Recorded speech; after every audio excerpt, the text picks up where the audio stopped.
சக்திவேல் அடுத்த வர எபிசோடில் பார்த்தீங்க அப்படின்னா இந்த மாதிரி வந்து சங்கர் வந்து இந்த மாதிரி எங்கே தென்னரசியே காணும் அப்படின்னு சொல்லிட்டு வேலுக்கிட்ட கேட்குறாங்க. அதுக்கு வேலு வந்து கண் கலங்கிட்டாங்க. என்ன வேலு கண் கலங்கிட்ட, இந்த மாதிரி தென்னரசி என்னையும் உங்கள் அப்பாவையும் வந்து கொல்ற மாதிரி பிளான் போட்டதை நினச்சி நீ கண் கலங்கிட்டியா அப்படின்னு சொல்லிட்டு சங்கர் வந்து வேலுக்கிட்ட கேட்குறாங்க.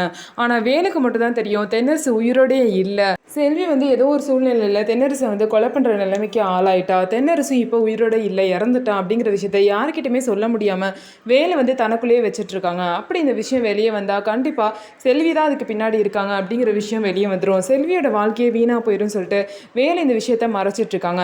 எப்போ இந்த உண்மை வெளியே வரப்போகுது அப்படின்னு சொல்லிட்டு பார்க்கலாம். தென்னரசோட அம்மாவும் அப்பாவும் பார்த்திங்க அப்படின்னா, என்ன தென்னரசு இன்னும் கல்யாணத்துக்கு வரவே இல்லை, தாலி கட்டப்போ வர வேணாமா, முக்கியமான ஃபங்க்ஷன் கூட இப்படி வராமல் என்ன தான் பண்ணுறான் அப்படின்னு சொல்லிட்டு வேலுக்கிட்ட புலம்புறாங்க. வேலு வந்து இந்த இப்போயே கால் பண்ணி தென்னரசை வர சொல்கிறேன்ப்பா அப்படின்னு சொல்லிட்டு வேலுவும் சொல்கிறாங்க. ஸோ இதுக்கப்புறம் என்ன நடக்க போகுது, தென்னரசு வந்து இறந்த விஷயம் வெளியே வருமா அப்படிங்கிறத வெயிட் பண்ணி பார்க்கலாம். ஸோ நம்ம வீடியோ உங்களுக்கு பிடிச்சிருந்தா நம்ம வீடியோவை லைக் பண்ணிக்கோங்க. மறக்காமல் நம்மளோட சேனலை சப்ஸ்கிரைப் பண்ணிவிட்டு பாருங்கள்.